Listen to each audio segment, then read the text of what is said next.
ګرانو کتونکو ساجد کار سنټر ته چې په دې ځای څوک به خریداري کوي او چې په دې ځای څوک به چا به ګاډي اغستی نو تاسو دا مو وایئ چې بس ته روزانه راځي دا چې زه چېرته اتفاقي په دې لار روان یم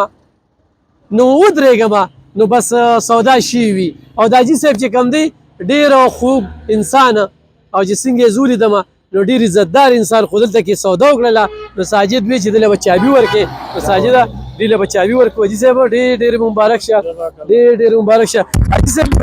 دلته څنګه د دې ځای سلیکشن او دلته کې ګاډي الحمدلله ساجد سره خو زموږ مخکې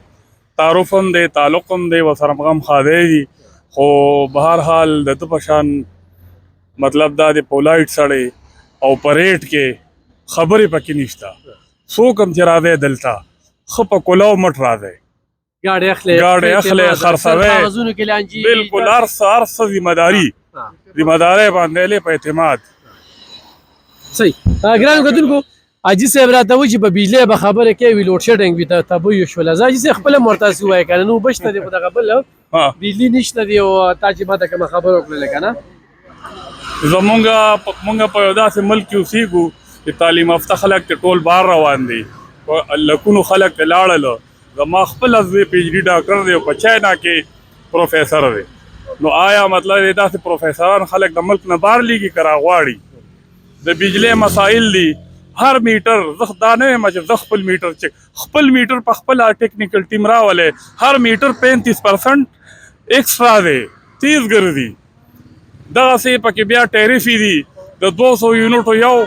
چارج دی او چې د 200 دی نو هغه یو یونټ تا ته په 5000 روپۍ پروزي کنې هر بنده خپل بل په خپله وګوري بلکل ښه ګرانو کتونکو په داسې موقعو باندې ساجد کار سنټر یو شمېر مزدوران چې کم دي هغې په روزګار کړي دي ورسره دې ځای کې بارګینونو والا ګاډي اخلي او هغوی پکې بیا ځان له مزدورۍ کوي داسې ده ساجد بھائی بلکل جی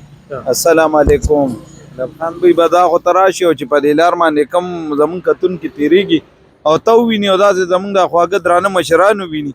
نو بس الحمدلله زمونږ خدای شوروم دی چې دا د څه محتاج نه دی او ګاډي به م ورته ښه وي آی پي میلاویږي بمپر ټو بمپر به ورته میلاویږي چې رنګونو والا ګاډي په کاري په ساجد کار سنټر کې به نه میلاویږي وي آی پي ګاډي به ورته دلته میلاویږي انټیک ها بي بي سي ته به سوی دی ته د بي بي سي په دې یم دا دې هر ځای کې نه ټینګېږي خو دا ده چې ساجد سره چې کوم دی دې ټینګ دی ساجد زمونږ ورور دی او ساجد سره انټیک ګاډي میلاویږي او ښه ګاډي میلاوي او ساجد ښه انسان دی مونږ چې کله روزګار چالو کړی نو مونږ د ساجد سره اعتباري دی بلکل اعتماد دی په زمونږ خالق هم دی او دام پکې نشته چې یاره دا ګاډي یا داسې نه چې څه حقیقت یې په میټر هغه هم وي او ګاډي چې څه ورته وي یاره دا پوزیشن دی نو ګاډي ورته خلکو ته وایي چې یاره که دې کې رنګ وي نو ورته رنګ دی چې ورته رنګ پکې نه وي رنګ پکې نشته نو موږ ته مې خوشحاله یو دلته خدای دې خوشحاله ساتي موږ ورسره یو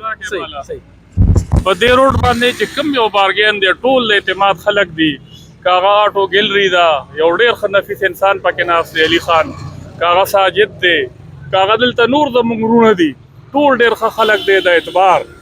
او مطلب دا دی لکه بعضې خلک مالک نه مخامخ کوي دوی تا ته مالک مخامخ کینئ دې دوه دریو بارګینونو کې دا پکې یو ډېره ښه خبره ده مالک سره په خپله ډیل کوه وسلام ډېره مننه ګرانو کتونکو ساجد کار سنټر ته نه یوازې د پښتونخوا بلکې د پنجاب نه دلته خلک راغلي دي سودا یې کړې ده او هغوی نه موږ تپوسونه کړي دي او هغوی وایي موږ بار بار راځو دا ځای اعتمادي دی دی چې کومه خبرو کې ادا کاڼي کرله وي نو ضرور راشئ نمبر څه دی ساجد بھیا 0316 6455 یو ہے 0316 6455 مین غنی خان روډ 400 په دې نیخ په نیغه رابطه کوي